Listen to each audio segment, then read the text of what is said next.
Здравейте, днеска сме във Варна след поредния протест срещу еврото и еврозоната.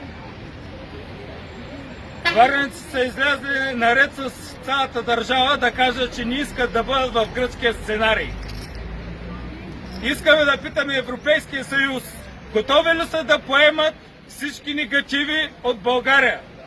Готови ли са да поемат най-бедните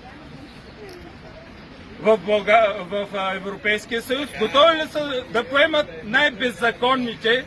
Готови ли сте да поемете, господа европейци, тези, които ги управлява мафия в тази държава? Кой казва какво ще стане, когато обменят еврото?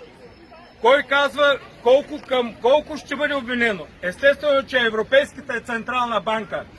900 милиона отиват за гаранция, а останалите пари повечето европейски държави какво направихме?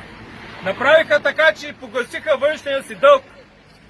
Искаме да знаем от нашите политици, ще погасим ли нашия дълг и какви чужди инвестиции?